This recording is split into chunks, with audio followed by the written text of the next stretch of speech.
हमारा 10th class का special English का नेक्स्ट चैप्टर है 4th chapter, to the cuckoo. Cuckoo मतलब कोयल। कोयल से जो विलियम वर्ड्सवर्थ हमारे पोएट हैं वो बात कर रहे हैं। O Billith newcomer, I have heard, I hear thee and rejoice.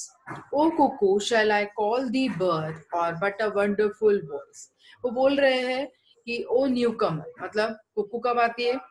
जब आम का मौसम, मतलब गर्मियों का मौसम आने लगता है, ठीक है, बारिश के अपना ठंड के बाद कुकू की आवाजें सुनाई देने लगती हैं। वो बहुत खुशियों से भरी हुई आवाजें होती हैं, क्योंकि हमें मालूम है बसंत का सीजन आने वाला है। तो वो बोल रहा है कि कुकू, क्या मैं तुम्हें बर्ड कहूं या एक वंडरफुल सिर्फ वॉइस कहूं? While I am laying on the grass and the fold shout I hear, बोल रहा है मैं सिर्फ ग्रास पर इस तरह से लेटा हुआ हूँ और आवाजें सुन रहा हूँ। From hill to hill it seems to pass at once far off and near.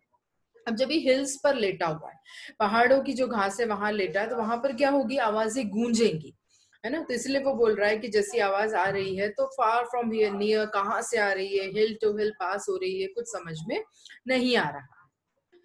दो babbling only to the wail of sunshine and of flowers, though bringer up to me a tale of visionary arts। ठीक है, घंटों तक वो बोल रहा है कि मैं उसमें बैठा हुआ हूँ, है ना। शाइनिंग सुना दिखाई दे रही है मुझे, बर्ड्स दिखाई दे रहे हैं, फ्लावर्स दिखाई दे रहे हैं। तो इस तरीके से जो कुकू है, सॉरी जो पोएट है, वो हमें क्या कर रहा है? बर्ड्स उसे सब दिखाई दे रहे हैं। अब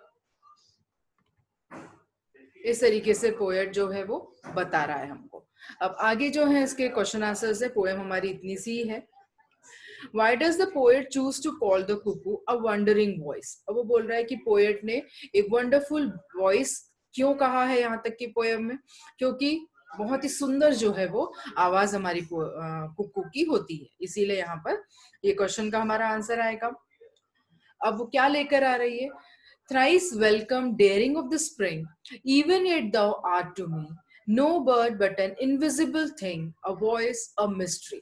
वो क्या बोल रहा है कि वो स्प्रिंग को वेलकम कर रही है। हमने क्या बोला? स्प्रिंग सीजन, बसंत का जब सीजन आता है, जब कुक्कू की आवाज से, कोयल की आवाज से हमें पता चलता है कि बसंत आने वाला है। तो इसीलिए वो बोल रहा है कि वॉइस क्या है? हमें स्प्रिंग का वेलकम बता रहा है, और एक मिस्ट्री है। मिस्ट्री मतलब एक अनबुझी पहेली की तरह है कि कहाँ से आवाज आ रही है, किसकी आवाज है, कितनी सुंदर है, बस वही चीज हम देख रहे हैं। The same whom in mine school days, boy days, I listen to that cry, है ना। वो याद कर रहा है कि मेरे स्कूल बॉय जब मैं था, उन दिनों में भी स्कूल जाता था, तब भी मुझे आवाजें सुनाई देती थी। Which makes me look 1,000 ways in bushes and trees and sky, है ना। उस समय भी हर जगह पर, हजारों जगह घूमता रहता था, देखता रहता था, बुशेस में, कभी ट्रीज में, स्काई में, आवाज कहाँ से आ रही है मैं ढूंढता था। To seek thee did I often move, है ना। रोव मतलब इधर उधर मैं तुम्हें ढूंढने के लिए, सीख करने के लिए घूमता रहता था। Through woods and on the green, woods मतलब जंगलों में, ग्रीन मतलब मैदानों में। And thou were still a hope, a love still longed for never see. ठीक है, एक होप बनी रहती थी कि मैं मेरे प्यार को, मेरे इस कुकू को ढूंढ पाऊंगा, but still longed for never seen, लेकिन तुम दिखाई नहीं देती थी। And I can listen to thee yet, है ना, मुझे आज भी तुम सुनाई दे रही हो। Can lie upon the plain and listen till I do better then golden time again. ठीक है, मैं यहाँ पर प्लेन में, मैदान में, घास के ऊपर वो लेटा ही हुआ था, पन्ने पड़ा था, तो वो लेटे लेटे सुन रहा है, बिल्कुल ध्यान से लगा हुआ है, और गोल्डन टाइम को अपना जो है वो इंजॉय कर रहा है।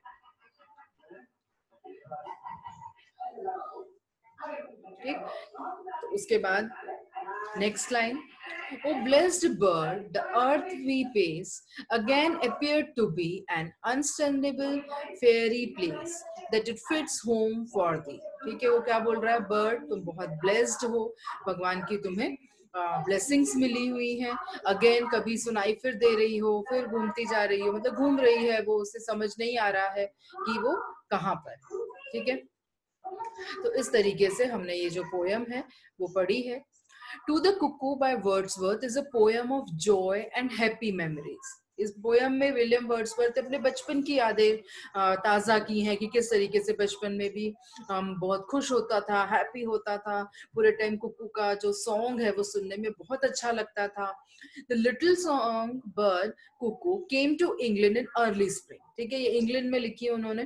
तो स्प्रिंग टाइम पे हमने बोला है, जैसी अर्ली स्प्रिंग स्टार्ट होने वाला होता है तो ये बर्ड आती है। Wordsworth hears the twofold shout of the cuckoo and looks around, but the birds is nowhere to be seen. Twofold मतलब आवाज जो गूंज रही है, हर तरफ से इधर से कुकू की आवाज आ रही है, but the bird is nowhere to be seen. He rejoices to hear the old familiar cry of the joy that passes from hill to hill. है ना, गूंज रही है वो आवाजें. It casts a spell over him and he is back in his childhood. एक spell मतलब एक सपना रूप उसको नजर आ रहा है, फैंटेसी में जा रहा है और अपने बचपन में वो वापस पहुंच गया है. It was a period of joy. अब बचपन कैसा पीरियड होता है हमारा? जॉय का मतलब खुशियों का, वॉन्डर का, इनोसेंस मतलब बिल्कुल मासूमियत का. In those days, the song of the cuckoo fascinated him. उस समय की भी वो याद कर रहा है कि कुकू का सॉन्ग किस तरीके से उसको मोहित करता था. He wandered through greens and woods to catch the glimpse of the bird. है ना, बर्ड को ढूंढने के लिए वो जंगलों में, मैदानों में, हर जगह घूमता रहता था कि एक झलक तो उस बर्ड की दिख जाए. But he looked for the cuckoo in the trees, bushes, in the open sky, but it was never seen by the poet. Even now when he is hearing it, है ना, बचपन की इस तरह से याद करने के बाद जब वो अभी भी इस आवाज को सुन रहा है, it talks to the valley,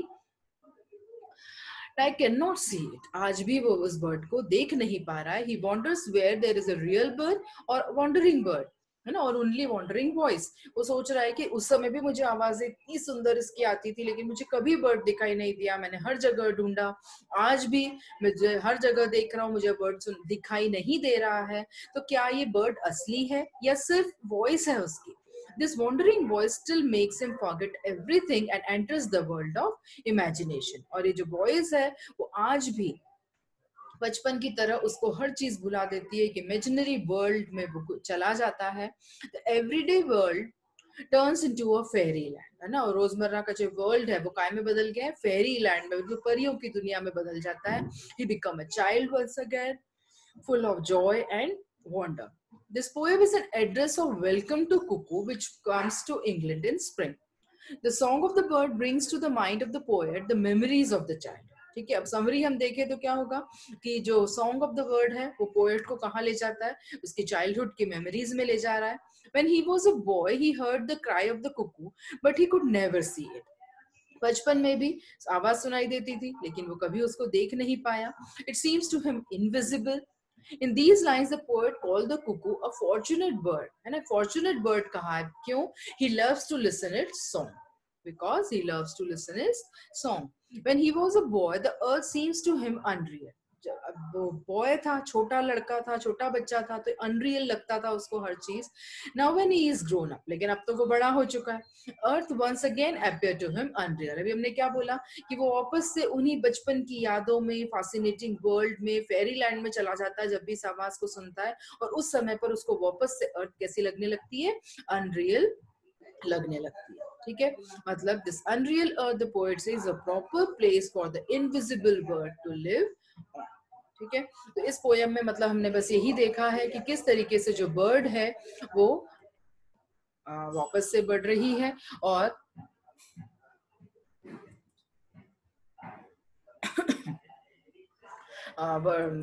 spring season को ये बता रही है.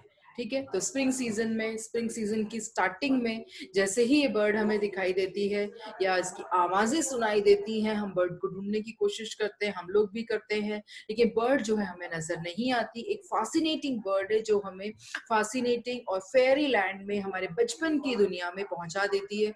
हम पूरे बचपन की यादें जो है इसमें आने लगती हैं और हम क्या करते हैं, उस चीज में पूरी तरीके से खो जाते हैं.